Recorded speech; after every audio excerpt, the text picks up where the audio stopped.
Back in this tutorial. जैसा कि दोस्तों हमने पिछली ट्यूटोरियल में सीखा था हेडिंग टैग और पैराग्राफ टैग के बारे में।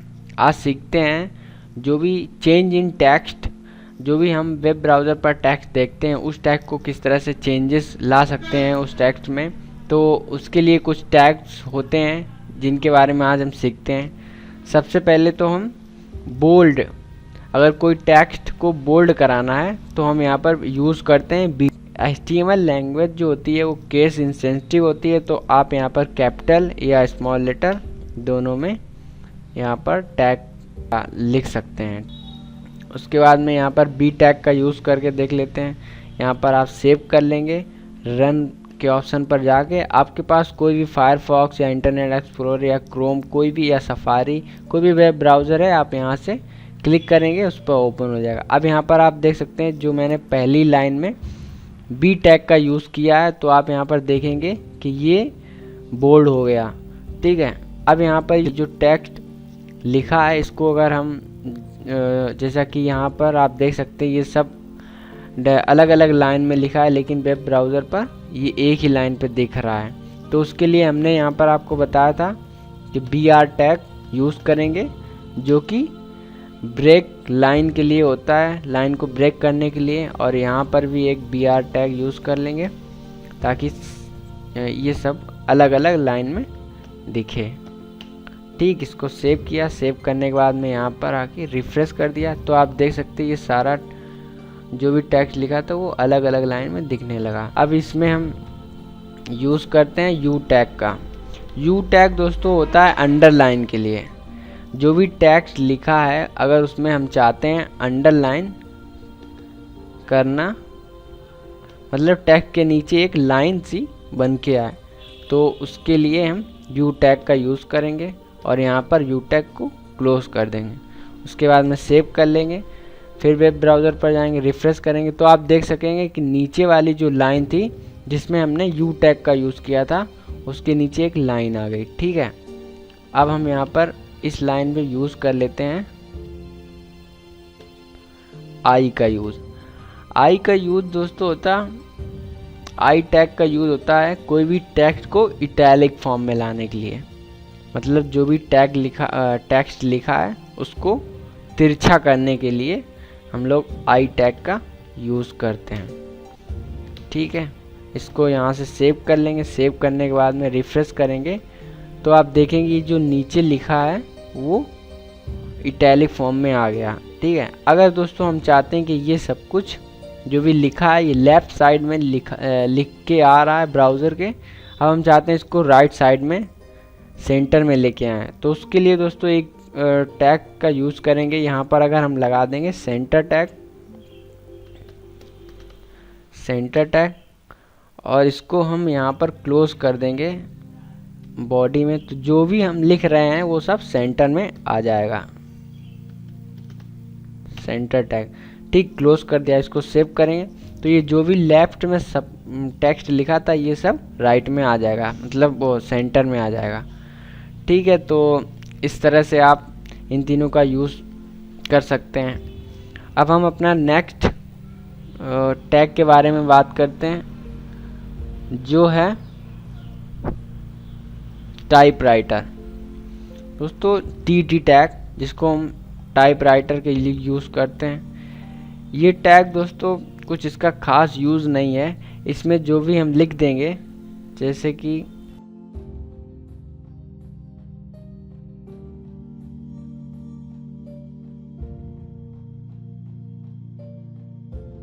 और यहाँ पर हम TT टैग को बंद कर देंगे।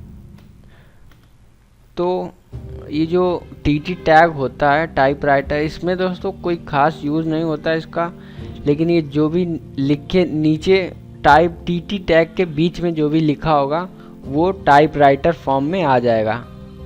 ठीक है, जैसे कि यहाँ पर आप देख दिस इज़ अ टाइपराइटर, यहाँ पर भी हम BR टैग का यूज़ कर लेते हैं। BR टैग मैंने यहाँ पे लगा दिया और इसको सेव कर दिया और यहाँ से रिफ्रेश कर दिया, तो ये यहाँ पर देख सकते हैं this is a typewriter tag. ये दोस्तों अगर आप किसी भी लैंग्वेज में लिख रहे हैं और अगर आपने टाइपराइटर TT टैग का यूज़ कर दिया तो वो इसी लैंग्वेज मतलब टाइपराइटर टेक्स्ट डिस्प्ले होने लगेगा। ठीक है, अब हम नेक्स्ट टैग के बारे में सीखते हैं जो कि है स्ट्राइक टैग। स्ट्राइक टैग इस तरह का होता है जिसके जो भी हम टैग लिख रहे हैं उसके मिडिल में एक लाइन भी आ जाती है, तो इसको हम रिप्रेजेंट या तो आप स्ट्राइक भी लिख सकते हैं, स्ट्राइक, ठीक है, स्ट्राइक भी लिख सकते हैं, और जैसा कि दोनों का मैं यूज़ करके बता देता हूँ आपको। यहाँ पर this is the use of tag.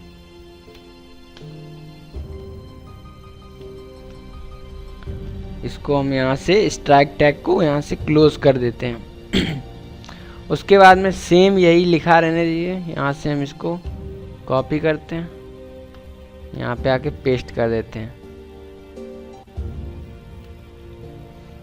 S. एक तो दोस्तों ये तरीका है स्ट्राइक टैग को यूज़ करने का, और आप यहाँ पर एस टैग का भी यूज़ कर सकते हैं जो कि इसी के लिए होता है, स्ट्राइक टैग के लिए। ये दोनों सेम ही काम करते हैं। ठीक है, इसको सेव कर लेते हैं और यहाँ पर रिफ्रेश करके देख लेते हैं। तो आप यहाँ पर देखेंगे, फिर यहाँ पर BR टैग का यूज़ कर लेते हैं ताकि हमें डिफरेंट लाइन में आए तो अच्छे से समझ में आए। ठीक है, BR टैग का यूज़ कर लिया और यहाँ से रिफ्रेश कर लिया, तो यहाँ पर भी BR टैग यहाँ से सेव कर लिया, रिफ्रेश करेंगे तो आप यहाँ पर देखेंगे कि ऊपर हमने स्ट्राइक पूरा लिखा है, तब भी जो भी टेक्स्ट लिखा उसके मिडिल में लाइन सी आ रही है, और नीचे जो एस टैग यूज़ किया है उससे भी जो भी टेक्स्ट लिखा है उसके मिडिल में लाइन आएगी। तो दोस्तों ये दोनों स्ट्राइक और एस टैग सेम काम करते हैं, और इसका यूज़ यही होता है कि जो भी टेक्स्ट लिखा होता है उसके मिडिल में एक लाइन सी आ जाती है। अब हम बिग और स्मॉल टैग के बारे में अब जानते हैं। ठीक है, बिग टैग के लिए हम यहाँ पर बिग ही लिखते हैं,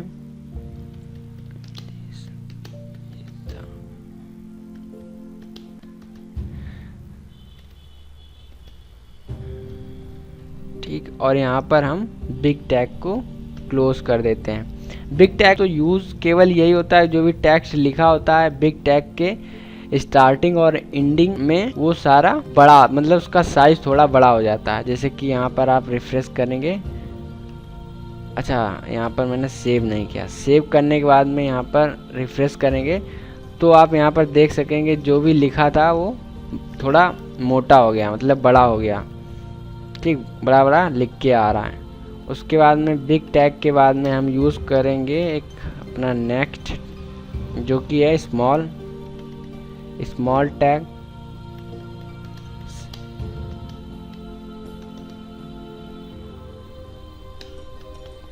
ठीक है, उसके बाद में यहाँ पर स्मॉल टैग को क्लोज कर देंगे। अब यहाँ पर आप देखेंगे यहाँ पर स्मॉल टैग जो भी टेक्स्ट लिखा होता है starting of the small tag और एंडिंग ऑफ स्मॉल टैग, इसके बीच में जो भी टेक्स्ट लिखा होगा वो सब स्मॉल लिख के आएगा, जैसा कि आप यहाँ पर देख सकते हैं। इसको भी हम क्या कर लेते हैं, यहाँ पर BR टैग यूज़ कर लेते हैं, BR टैग, और सेव करते हैं, और अब यहाँ पर रिफ्रेश करते हैं तो जो भी टैग लिखा था वो स्मॉल में दिखने लगेगा।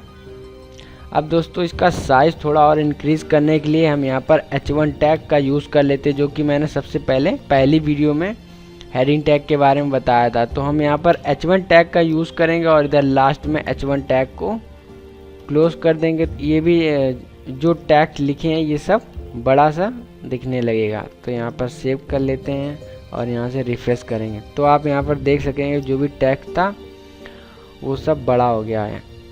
ठीक है, तो यहाँ पर मैंने यहाँ H1 टैग का यूज़ कर लिया। अब उसके बाद में हम सीखते हैं सब्सक्रिप्ट टैग दोस्तों यूज़ होता है जैसे कि हम लोग केमिकल फार्मूलाज लिखते हैं। चलो यहाँ पर यूज़ करके देखते हैं। केमिकल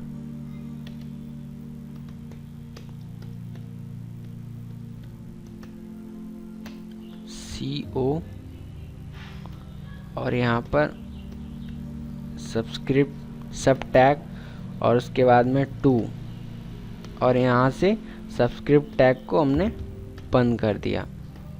ठीक है, उसके बाद में SO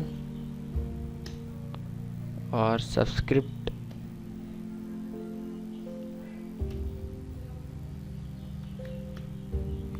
और यहाँ पे 4 और यहाँ से सब्सक्रिप्ट टैग को बंद कर दिया। तो इसको सेव कर लेते हैं। सेव करने के बाद में यहाँ पर रिफ्रेश करते हैं। ठीक, यहाँ पर BR टैग का भी यूज़ कर लेते हैं ताकि ठीक से दिखे। BR टैग यूज़ कर लिया और यहाँ पर नीचे भी BR टैग का यूज़ कर लेते हैं। सेव कर लेते हैं। सेव करने के बाद में रिफ्रेश करेंगे तो जो केमिकल फार्मूलाज होते हैं जैसे कि CO2, SO4, Na2 मतलब सोडियम, ठीक, तो इस तरह के जो केमिकल फार्मूलाज होता है उसमें जो नीचे सब्सक्रिप्ट में लिखा जाता है 2, 4 या दोस्तों इसमें केवल जो टैग है ये SUB टैग ये सब्सक्रिप्ट के लिए होता है। जो भी हम इसके बीच में लिख देंगे वो आगे जो लिखा होगा, जैसे कि यहाँ पर CO लिखा है और CO के नीचे जो सब्सक्रिप्ट में 2 लिख के आ जाएगा, तो उसके लिए हम लोग सब टैग का यूज़ करते हैं SUB जो सब्सक्रिप्ट टैग होता है। ठीक है, अब जैसे कि यहाँ पर जो केमिकल फार्मूला है यहाँ अंडरलाइन करना चाहते हैं इसके नीचे, तो यहाँ पर U टैग यूज़ कर दिया और यहाँ से U टैग को क्लोज कर देंगे और यहाँ बाहर BR टैग लगा देंगे और यहाँ से सेव कर देंगे। सेव करने के बाद में इसको रिफ्रेश करेंगे तो अब कुछ ज़्यादा ठीक लिख के आ रहा। ठीक है, केमिकल फार्मूला CO2 SO4। अब दोस्तों हम सुपर सब्सक्रिप्ट का यूज़ SUP टैग का यूज़ समझ लेते हैं। जैसे कि दोस्तों जो भी मैथमेटिकल फार्मूलाज होते हैं, ठीक,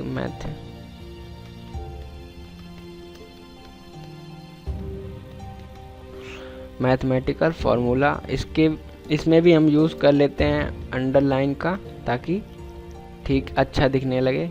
तो यहाँ पर U टैग लगा देंगे और इधर क्लोज कर देंगे।